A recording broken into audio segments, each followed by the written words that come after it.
बताइए, आप जो स्टडीज कर रहे हो वो इकोनॉमिक एक्टिविटी में आता है या नहीं आता है? आप लोगों को मेरी आवाज आ रही है? फटाफट जवाब दीजिए। Yes ma'am. स्टडीज जो है इकोनॉमिक एक्टिविटीज में आ रही हैं।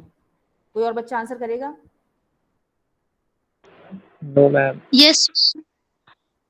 अच्छा, तो जो बच्चे कह रहे हैं यस मैम, तो वो जो आपकी स्टडीज हैं वो इकोनॉमिक एक्टिविटी में कैसे आएंगी? क्योंकि अभी तो मैंने आपको बताया कि इकोनॉमिक एक्टिविटी वो एक्टिविटीज होती है, एक्टिविटीज समझते हो, जो हम काम करते हैं। ह्यूमन बींग्स जो भी काम कर रहे हैं, या तो उससे उनको इनकम मिलेगी या तो नहीं मिलेगी।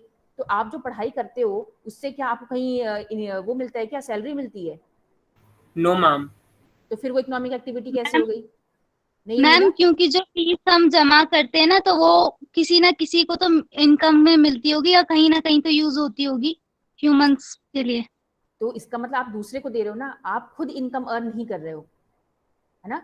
आप जो है, जो आप पढ़ाई कर रहे हो, फीस पे कर रहे हो, आपने बिल्कुल सही कहा। तो जो आप फीस पे कर रहे हो वो हमारी सैलरी में जा रहा है ना? कहीं वो आपके स्कूल के जो है उसमें जा रहा है, फंड में जा रहा है, जो भी है। तो वो आप लेकिन उससे अर्न नहीं कर रहे हो, आपका गुजारा उससे नहीं चल रहा है, उल्टा आप खर्च कर रहे हो। तो जो स्टडीज है, जो हम पढ़ाई कर रहे हैं, उस समय कहाँ इनकम हो रही? तो that is not economic activity. But मैं जो टीचिंग कर रही हूँ, क्या इस मेरे लिए इकोनॉमिक एक्टिविटी है? Yes ma'am. Yes, ma'am. Because हाँ, मैं आपको पढ़ा रही हूँ, in return I am getting salary every month. तो इसका मतलब मेरे लिए इकोनॉमिक एक्टिविटी है, बिकॉज इससे मैं अपना जो है नीड्स एंड रिक्वायरमेंट्स को फुलफिल करती हूँ, और साथ ही साथ मैं टैक्स भी पे कर रही हूँ, जिससे हमारे देश में बहुत सारी एक्टिविटीज होती हैं। ठीक है? तो कोई भी activities, any activity which is undertaken by humans and which helps to generate income and which fulfills their needs and requirement, that activity is known as economic activity. Economy means income, paise earn karna. All right, now economic activities are broadly divided into primary, secondary, tertiary, quaternary activities. But in most of the countries, primary, secondary, tertiary activities are fully developed, and only in developed countries quaternary and quinary activities are developed. ठीक है? जैसे हमारे most of the countries of Asia and Africa, वहां पे आपको सिर्फ primary, secondary and tertiary activities ही मिलेंगी। But in developed countries like European countries and American countries, you will find quaternary and quinary activities. मतलब जो हमारे जो चतुर्थ और पंचम क्रियाकलाप हैं, वो सिर्फ डेवलप कंट्रीज में ही अभी तक जो है सामने आए हैं, और जो हमारी डेवलपिंग कंट्रीज है उसमें अभी जो है इनका जो है ये इनका डेवलपमेंट नहीं हुआ है। तो हमारे देश में basically primary, secondary and tertiary activities ही लोग करते हैं। अब ये क्या होता है क्वार्टनरी एंड क्विनरी? ये हम आगे की स्टेज, ये जब इंसान जो है, मनुष्य जो ह्यूमन बींग्स है, वो और डेवलप हो जाते हैं, तब उस कंट्री में quaternary and quinary activities develop होती हैं। तो इसका आपको समझ में आ जाएगा। But now first of all we will focus now on primary activities. आपने प्राइमरी एक्टिविटीज, सेकेंडरी सब पहले पढ़ा हुआ है, आपको उसका आइडिया है? Yes ma'am. है ना? तो आपको कुछ आइडिया तो है कि प्राइमरी एक्टिविटीज क्या होती हैं। तो सिंपल जो है प्राइमरी एक्टिविटीज, अगर आप ना भी पढ़ें तो इतना समझ में आना चाहिए आपको कि primary activities deals with the nature. Primary activities are those activities undertaken by human beings in which they directly depend on the nature or they utilize their immediate surrounding. समझ में आया? जब हम अपनी ज़रूरतों के लिए नेचर को यूज़ करते हैं, इन्वायरमेंट को यूज़ करते हैं और नेचुरल रिसोर्सेज को यूज़ करते हैं, तो those activities are known as primary activities. Primary means basic. तो जब मनुष्य सबसे पहले पृथ्वी पे आया होगा, ठीक है, तो हमने अपने इमीडिएट इन्वायरमेंट को यूज़ करना शुरू किया है। पहले ही हमने इंडस्ट्रीज नहीं लगा दी, हमें तो इंडस्ट्री का कॉन्सेप्ट भी नहीं पता था, या हमने आते ही जो है ये ट्रांसपोर्टेशन सिस्टम स्टार्ट नहीं कर दिया है। उस समय तो हमने अपने गुजारे के लिए सबसे पहले क्या स्टार्ट किया था? Hunting and gathering. So hunting and gathering is also one form of the economic activity. उससे हमें जो है इनकम जनरेट नहीं होती है, लेकिन हमारा जो खाने पीने की जो हमारी ज़रूरतें थी वो हंटिंग और गैदरिंग से ही फुलफिल हुई थी स्टार्टिंग में, प्रिमिटिव टाइम में। ठीक है? सो प्राइमरी एक्टिविटीज जो है आपका सबसे इंपॉर्टेंट आपको याद रखना है, it deals with the environment. ठीक है? और इसमें जो भी रॉ मटेरियल्स होते हैं, तो प्राइमरी एक्टिविटीज की सबसे इंपॉर्टेंट जो एक कैरेक्टरिस्टिक है वो ये है that primary activities provide raw material, कच्चा माल। ह्यूमन बींग्स को क्या प्रोवाइड करते हैं? कच्चा माल, चाहे वो मिनरल्स हो, चाहे वो टिम्बर हो, चाहे सॉइल हो जिसपे हम टिलिंग करके एग्रीकल्चर करते हैं, और एग्रीकल्चर से हमें बहुत सारा कच्चा माल मिलता है। कच्चा माल आप समझते हो ना, कच्चा माल वो होता है रॉ मटेरियल जिसको हम यूज करके इंडस्ट्रीज में कुछ नया जो है वैल्यूएबल सामान जो है गुड्स को बनाते हैं। सो प्राइमरी एक्टिविटीज आपको मैं यहाँ पे दिखा दे रही हूँ, दे directly depend on the environment and they use earth resources such as land, water, vegetation, building material and minerals. तो लैंड आपको कौन प्रोवाइड करता है? हम लैंड को यूज करते हैं एग्रीकल्चर में, तो who provides land? It is natural resource. ठीक है, हम फिशिंग करते हैं, तो फिशिंग कहाँ करते हैं? हम वाटर में करते हैं। सो वाटर इज क्या है? Water is a natural resource, it is provided by the nature. Similarly we use timber. Timber means जो लकड़ियां हम यूज करते हैं for different purpose, for manufacturing furniture और फॉर ये जो आपका पेपर एंड पल्प इंडस्ट्री में काम आता है। So that is vegetation, natural resource. Then building material और मिनरल्स, खनिज जो होते हैं हमारे बहुत प्रकार के, वो भी हमें कौन प्रोवाइड करता है? Nature. So all these things are they belong to the nature. That's why when human beings utilize these resources to fulfill their own needs and requirement, those activities are known as primary activities. तो simple terms में मैं अगर आपको बता दूं, primary activities deals with the environment, they derive their they derive natural resources, they use natural resources and they provide raw material to the other sector. तो ये आपको चीजें मालूम होनी चाहिए कि ये primary activities raw material provide करती है। ठीक है, it does includes hunting. Now these are the examples of primary activity: hunting, gathering, pastoral activities, मतलब जो भी हमारे नेचुरल पुराने फॉर्म की जो भी एक्टिविटीज है ना, उनको हम इसमें लेंगे प्राइमरी एक्टिविटीज में, क्योंकि मनुष्य ने सबसे पहले यही करना शुरू किया था: hunting, gathering, pastoral activities, fishing, forestry, agriculture, mining and quarrying. All these are examples of primary activities. Now अगर ऐसा कोई भी चीज पूछी जाती है तो आपको जो एग्जामिनेशन में बिल्कुल भी बच्चों की तरह आंसर नहीं करना है। जो भी आपके वर्ड्स मैंने अंडरलाइन कराए हैं आप उनको लर्न करेंगे और उन्हीं वर्ड्स को आपको एग्जामिनेशन में यूज करना है। क्योंकि बच्चों अगर मान लो जो भी है, अगर आप अपने वर्ड्स में लिखोगे और वो बेहतर वर्ड्स नहीं हुए तो आपको बहुत अच्छे नंबर नहीं मिल पाएंगे। ठीक है, तो ये मैंने आपको पूरा पैराग्राफ जो है एक्सप्लेन कर दिया है on primary activities. I hope आपको जो है समझ में आ गया होगा। Primary activities are related to the nature, to the environment, they provide natural resources and they provide raw material to the industries. And examples जो हैं आपके बहुत सारे हैं, हंटिंग, गैदरिंग से लेके आपका माइनिंग, क्वेरिंग एंड एग्रीकल्चर तक। Agriculture is the one of the most important form of economic primary activity. ठीक है, now here you can see, do you know, people engaged in primary activities are called red collar workers due to the outdoor nature of their work. So this is very important. Many times this point has been asked in the 1 mark question. All right, so red collar workers means those people who do outdoor nature of their outdoor work, मतलब घर से बाहर काम करते हैं और जो उनका काम होता है वो क्या होता है? Primary activities. It means farmers और फार्मर्स हो गए या फिर आपके जो हंटर्स हो गए, गैदरर्स हो गए, इन लोगों को हम क्या कहते हैं? Red collar workers, because they are engaged in primary activities. ये समझ में आ गया आपको?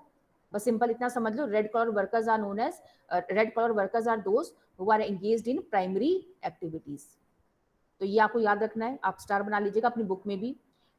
Now hunting and gathering. अब हम फर्स्ट फॉर्म ऑफ जो है प्राइमरी एक्टिविटी पढ़ेंगे, जो सबसे अर्लीस्ट था, मनुष्य ने सबसे पहले हंटिंग एंड गैदरिंग ही करना स्टार्ट किया।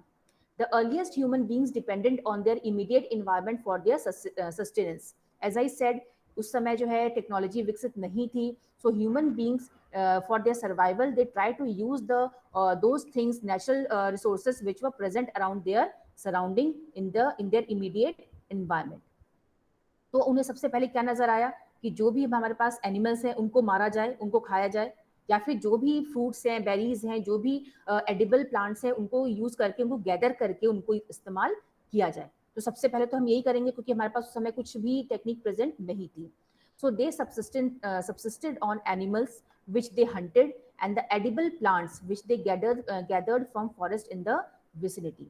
So hunting and gathering was the first economic activity undertaken by the human beings.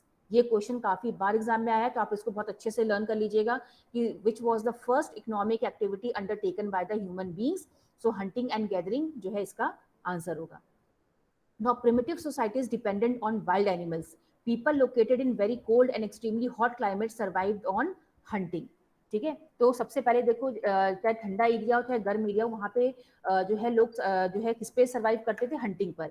अगर आप इस वक्त एग्जांपल देख लो तो नॉर्दर्न कनाडा है, चाहे आप यूरेशिया, अगर आपने कभी डिस्कवरी पे भी इसके ऊपर काफी प्रोग्राम्स आते रहते हैं, या साइबेरिया जैसे बिल्कुल जो हमारा आर्कटिक ओशन के पास सटे हुए जो एरियाज हैं हमारे, still this type of hunting is practiced there.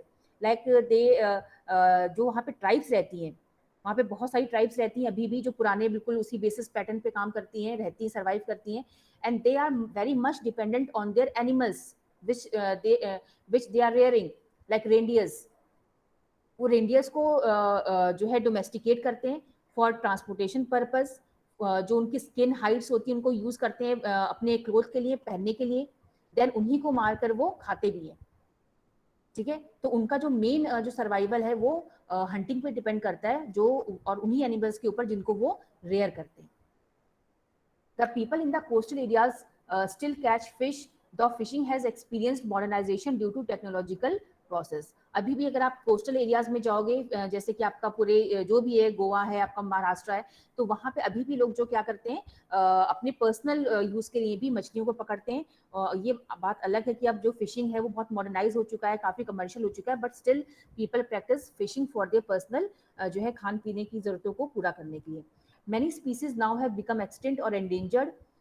The early hunters used primitive tools made of stones, twigs or arrows. कहने का मतलब है कि पहले जो है हम लोग stones पे जो है हथियार यूज करते थे hunting करने के लिए.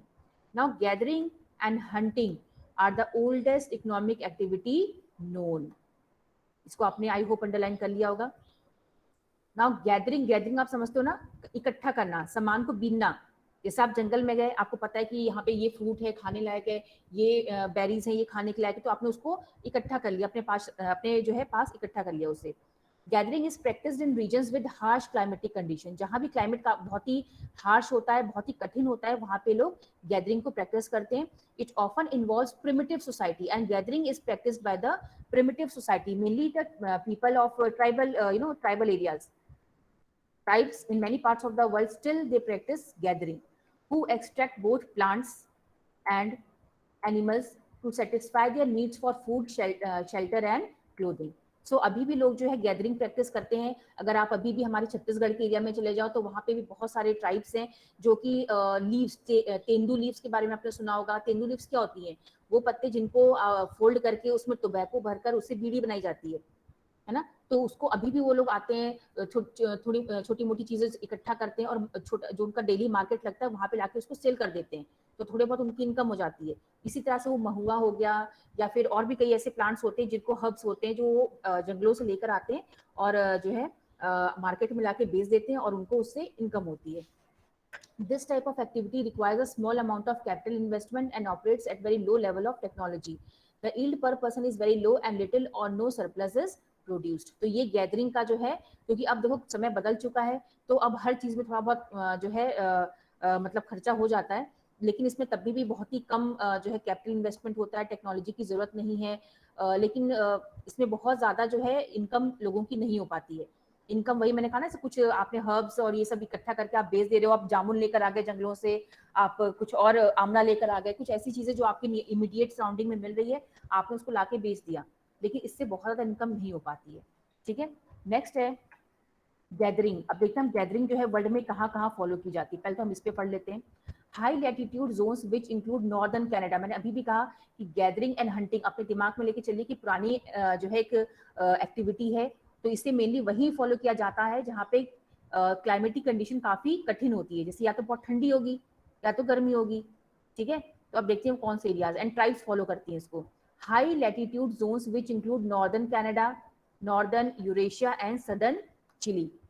Then low latitude zones such as Amazon basin जो कि बहुत ही घना जंगल है, tropical Africa again ये भी बहुत घना जंगल है, northern fringe of Australia ये भी आपका जंगली एरिया है, and the interior parts of Southeast Asia जो कि आपका desertic एरिया है. तो हम देखते हैं जरा मैप में देखते हैं ये एरियाज कौन कौन से हैं. बिल्कुल ये मैप अपने दिमाग में आप बसा लीजिएगा। मैंने इसलिए आपसे कहा था कि छुट्टी में, समर वेकेशन में, you have to thoroughly go through all this maps, ताकि आपको आगे चल के कोई जो है प्रॉब्लम ना आए। Now here in this map you can see जो भी हमने एरियाज अभी पढ़े हैं, subsistence gathering, areas of subsistence gathering. Subsistence gathering मतलब कि ये यहाँ पे जो भी ट्राइब्स रहती हैं वो जो भी गैदर करती हैं वो अपने सेल्फ कंजम्पशन से यूज करती हैं, उन्हें मार्केट में ले जाके बहुत ही कम मात्रा में सेल करती हैं। नाउ जो अभी मैंने पढ़ा है वही आपको मैप में भी दिखाया गया, वही मैं आपको बता देती हूँ। This is northern Canada, which is in the 60 degree north latitude के just above का area है, which is very cold area, very harsh climatic condition is found there.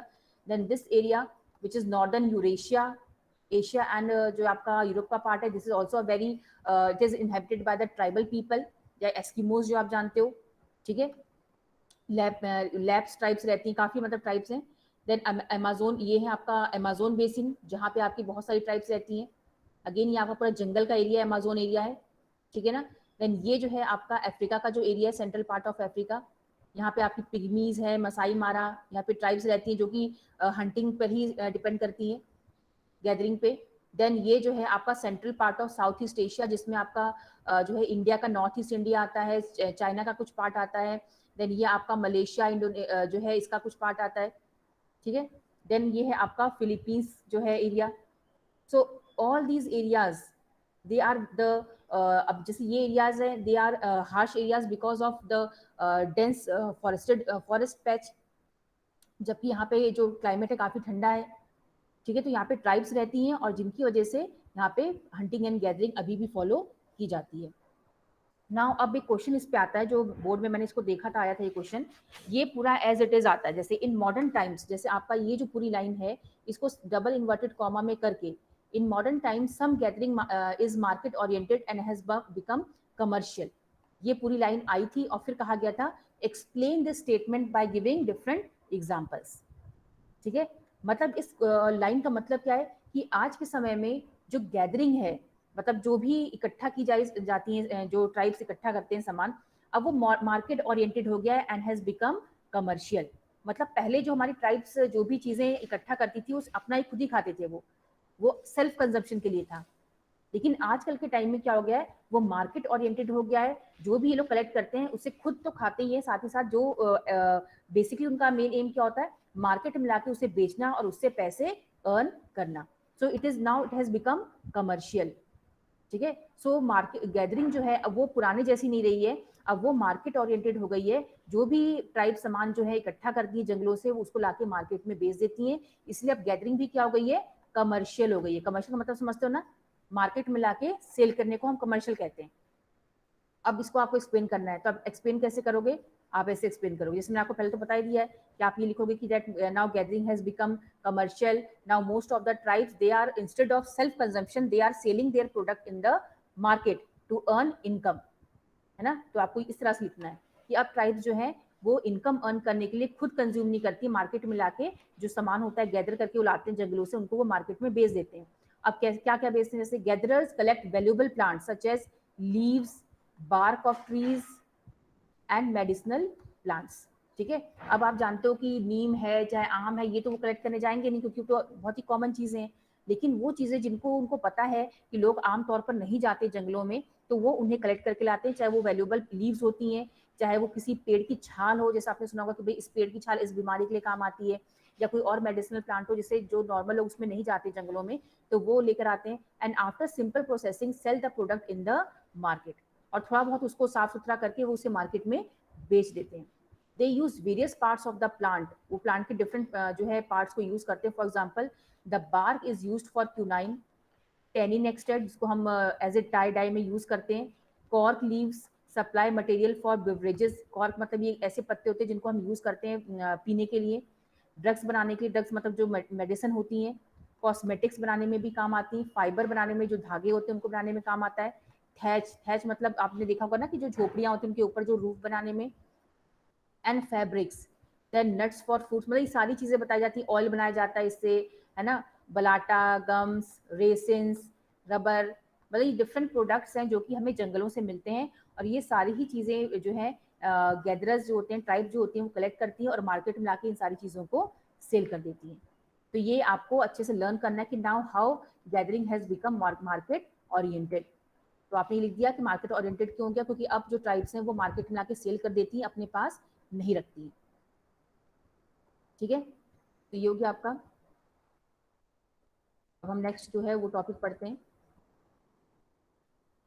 Next जो हमारा टॉपिक है वो है पेस्टोरलिज्म। अब पेस्टोरलिज्म क्या होता है? Pastoralism deals with the animals. ठीक है, हम जो एनिमल्स को रेयर करते हैं उसी को हम पेस्टोरलिज्म कहते हैं। मनुष्य ने सबसे पहले जो है हंटिंग एंड गैदरिंग किया था, लेकिन धीरे धीरे उसको लगा कि अब हम जो है कुछ ऐसे एनिमल्स हैं जिनको हम डोमेस्टिकेट कर सकते हैं, उन्हें हम पाल सकते हैं अपनी ज़रूरतों को पूरा करने के लिए।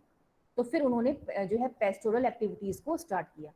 तो पेस्टोरल जो वर्ड है, पशुचारण, उसको आप याद रखिएगा, that is related to the animals, rearing of animals. अब हम देखते हैं कि क्या है pastoralism. At some stage in history with the realisation, जो मैंने अभी आपको बताया, मनुष्य रियलाइज हुआ कि हम हंटिंग से या गैदरिंग से लंबे समय तक अपने आप को सस्टेन करके नहीं रख सकते हैं। ठीक है, हमारा कुछ टाइम काम चल सकता है, कभी हमें एनिमल मिले या ना मिले, तो क्या हम उसी के ऊपर डिपेंड रह सकते हैं?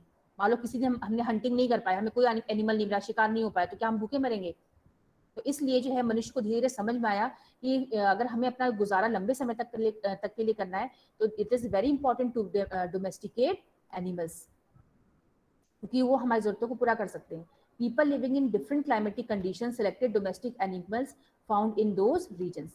अब जो मनुष्य जो है जिस एरिया में रहता था, जिस क्लाइमेटिक कंडीशन में रहता था, उस हिसाब से उसने एनिमल्स को डोमेस्टिकेट करना स्टार्ट कर दिया। फॉर एग्जांपल, अगर हम इंडिया की बात करें तो हमारे यहाँ पे जैसे कि कैटल्स हैं, तो आसानी से उपलब्ध है इस क्लाइमेट में, तो हम उन्हें जो है डोमेस्टिकेट करते हैं।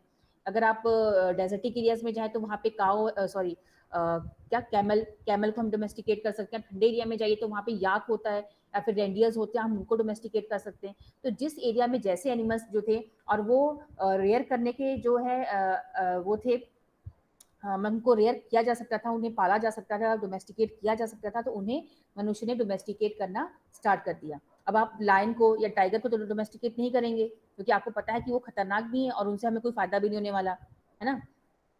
Depending on the geographical factors and technological development, animal rearing today is practiced either at the subsistence or at the commercial level. तो सबसे पहले जो है मनुष्य ने पेस्टोरलिज्म स्टार्ट किया, पशु जो है पालन स्टार्ट किया, लेकिन अपने आप को सस्टेन करने के लिए किया। ठीक है, ताकि उसकी खुद की ज़रूरतें पूरी हो जाए, कि हम उन्हें खा भी लें समय आने पर, हम उनसे कपड़े भी पहन लें जैसे ठंडे एरियाज में होता है, या हम उन्हें एज ए ट्रांसपोर्टेशन भी यूज़ कर लें। लेकिन जैसे जैसे टेक्निक डेवलप हुई, तो आज के टाइम में हम एनिमल्स को काफ़ी कमर्शियल लेवल पे इस्तेमाल करना शुरू कर दिया हम लोगों ने। ठीक है, अब कई हमारी कंट्रीज ऐसी हैं वर्ल्ड में जो कि एनिमल्स से ही उनकी इकोनॉमी चलती है, लाइक अर्जेंटीना हो गया, ऑस्ट्रेलिया है, न्यूजीलैंड है, and many of the European countries. उनकी इकोनॉमी का बहुत ज़्यादा हिस्सा जो है, उनकी जो इनकम होती है, उनका जो जीडीपी होता है, वो आपके डेयरी है या फिर जो एनिमल रेयरिंग होता है उसी के ऊपर डिपेंड करता है। तो इस टाइप की हम एनिमल डोमेस्टिकेशन को क्या कहते हैं? Commercial live stock rearing. ठीक है, तो पेस्टोरलिज्म सिंपली मीन्स एनिमल को रेयर करना, but with the passage of time animal rearing दो तरह का हो चुका है, एक पुराने टाइम का और एक नए टाइम का। जो पुराने टाइम की टाइप की एनिमल रेयरिंग है उसको हम कहते हैं नोमैडिक हर्डिंग, और जो नए टाइप की एनिमल रेयरिंग है जिसमें टेक्नोलॉजी और कमर्शियल लेवल पे होता है उसको हम कहते हैं कमर्शियल लाइव स्टॉक रेयरिंग। सो इसमें जो है काफ़ी बार डिफरेंस पूछा जाता है, बहुत ही इंपॉर्टेंट है, तो इसको आप अच्छे से जो है आप पढ़ेंगे। ठीक है, तो ये जो टॉपिक है अब मैं कल स्टार्ट करूंगी, क्योंकि आज फिनिश नहीं हो पाएगा। अगर आपको कोई क्वेश्चन पूछना है तो आप मुझसे भी पूछ सकते हैं, अगर आपको इसमें कुछ ना समझ में आया हो तो। Am I audible to all of you? Yes, ma'am.